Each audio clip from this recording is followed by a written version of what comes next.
Hi, I'm Adi. Welcome to the Quant Inventors Workshop. This video is all about learning how to stop guessing and start building algorithmic edges in the financial markets.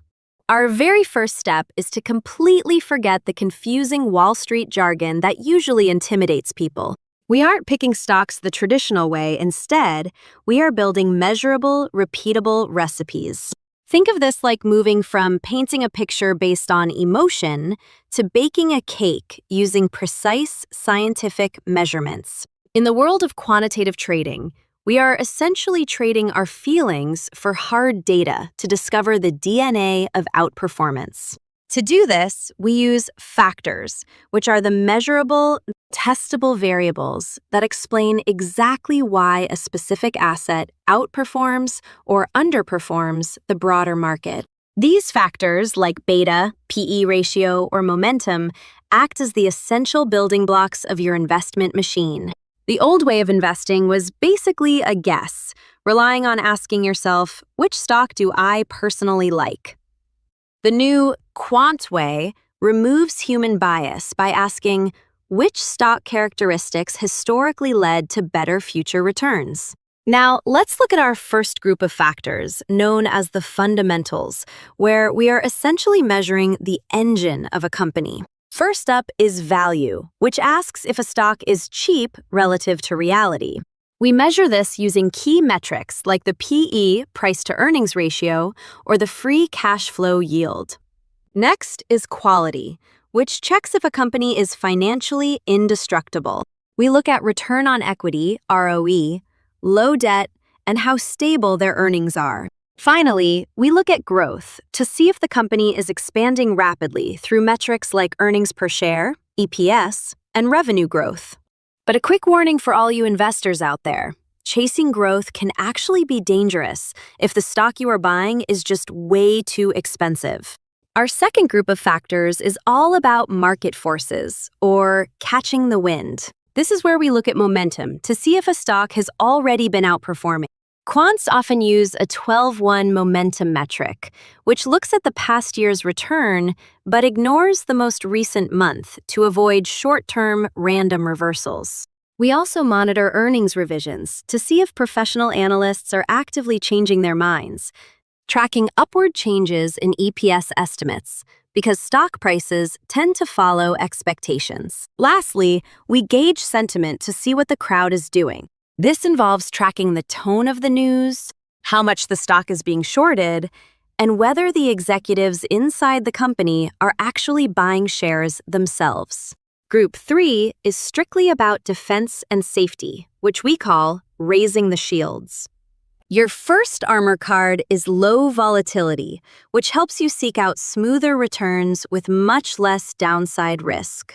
This is measured by beta, how sensitive it is to the overall market, and max drawdown, which tells you the worst historical peak-to-trough drop. Your second armor card is liquidity, ensuring that you can actually trade the stock when you need to. We measure this by looking at average daily volume and the bid-ask spread. Make no mistake, without this liquidity shield, theoretical strategies that look perfect on paper will completely fail in reality. Your final shield is the size factor. While smaller companies can offer premium returns, they absolutely must be paired with that liquidity shield to survive. For our final group, we shift gears to the option seller's premium extractor. The core mission here is entirely different. We want to find specific market conditions, where the option premium is historically overpriced relative to the actual risk involved. To find this optimal zone, quants look at IV rank and percentile to see if the current implied volatility is high compared to its own historical average. They also measure the IV versus RV spread, which is the gap between the expected volatility implied and the actual past movement realized. Finally, they calculate skew, which is simply the price difference between put and call implied volatility. So, how do we bring all of this together? We brew a multi-factor recipe, and today we'll call it the Conservative Quality Momentum Model. Think of this as a 3-step filtration system. First, we filter out all the junk by removing the bottom 50% of stocks based on their quality. Second, we remove extreme danger by tossing out the top 20% most volatile stocks. Third, we rank the remaining survivors using a clever blend of value to ensure cheapness and momentum to ensure it's in an uptrend. The end result is a highly curated portfolio consisting only of financially strong, reasonably priced stocks that are already trending up, all while carrying minimal downside risk. At this point, you have to choose your player. Are you a stock quant or an option quant? Stock quants are primarily focused on the core question: which stocks are most likely to outperform the market? They rely on primary factors like momentum, earnings revisions, growth, and value, bringing a mindset of wanting to catch the absolute highest upside. Option quants, on the other hand, ask, is the option premium overpriced relative to actual tail risk? They use factors like IV rank, volatility spread, skew, and liquidity, because their central mindset is all about getting paid to survive the downside. Once you have your idea, it's time to enter the testing chamber to prove your recipe. The golden quant rule states that you should never trade a factor until you actually test if it provided a statistical edge in the past. This requires a serious 4-step process. Step 1 is to define your strategy, turning a vague idea into a rigid, testable rule. Step 2 is the in-sample test, where you build your strategy on one specific chunk of historical data. Step 3 is the out-of-sample test, where you strictly validate that same strategy on totally separate data, just to see if it actually survives. Finally, Step 4 is the regime test, where you check the strategy's performance across different environments like bull markets, bear markets, high-rate environments, and low-rate environments. Next up is the ultimate boss fight for any trader: expected value versus win rate. The major takeaway here is that expectancy matters significantly more than how often you actually win. Let me show you the 80% win rate trap. Imagine you win 8 trades and make $10 each. That's $80. But your 2 losing trades cost you $50 each. That's negative $100. Even though you won 80% of the time, your expected value is actually negative $20, meaning you slowly lose money on average. Now, compare that to the 40% win rate hero. This trader wins 4 times, making $50 each, $200, and loses 6 times, costing only $10 each, negative $60.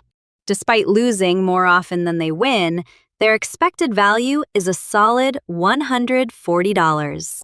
As you test your data, you have to be extremely careful to avoid the overfitting trap, which basically means you shouldn't cheat the test.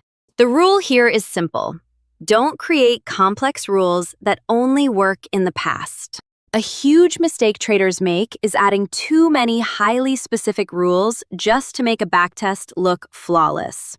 For example, making a rule that says buy only when the PE ratio is exactly between 12.4 and 12.9 on a Tuesday when the moon is full is useless. The reality is that the future will never perfectly match the past. The fix is to use simple, broad rules across hundreds of stocks. If a specific factor works well at a PE of 10, it should also work reasonably well at a PE of 11. To truly stack your edge, we rely on conditional probabilities. The takeaway is that we don't just blindly test a trade. We ask which specific conditions actively increase the probability of making a profit. Let's say our base trade is selling all short puts, which historically has a 72% win rate. If we add filter 1, demanding the IV rank is greater than 50, our historical win rate jumps to 78%. If we add filter 2, requiring the stock to be trading above its 200-day moving average, the win rate increases to 82%. Finally, if we add filter 3, ensuring there are no impending earnings events and the spread is tight, Our historical win rate reaches a fantastic 86%. Before you take your strategy live, you have to prepare to fight market friction, otherwise known as the real-world monsters. The rule is that your strategy must have a large enough expected value to feed these three gremlins and still leave actual profit for you. Gremlin 1 is the bid-ask spread. This is the toll booth of trading, and if the spread is wide, you lose money instantly upon entering the trade. Gremlin 2 is slippage, representing the frustrating fact that real-world trade fills are almost always worse than your theoretical, perfect-world paper prices. Finally, Gremlin 3 is fees and assignment risk, reminding us that small commissions rapidly add up, and holding options always carries the sudden, unexpected risk of dividend assignment. To wrap it all up, here is your master blueprint for the Quant Lab. Your final takeaway should always be that a great quant model doesn't just predict what goes up. It predicts what actually survives the harsh reality of the markets. Remember these 5 steps. 1. Define the edge by moving away from feelings to measurable factors like value, momentum, or IV rank. 2. Stack the odds by using conditional probabilities to smartly filter out bad trade setups. 3. Test the extremes by heavily backtesting through in-sample, out-of-sample, and varied market regimes. 4. Check expected value so you never mistakenly rely on win rate alone, and always beware of massive tail losses. 5. Calculate friction to ensure your trading edge is robust enough to survive spreads, slippage, and brokerage fees. Just remember, investing in options involve risk and aren't for everyone, so treat this as an educational guide for your financial journey. The strategies and concepts discussed are provided for educational and informational purposes only and do not constitute financial, investment, or tax advice. Before implementing any investment approach, it is essential to consult with a qualified financial professional to ensure it aligns with your specific risk tolerance and financial goals. Past performance is not indicative of future results, and market conditions can change rapidly.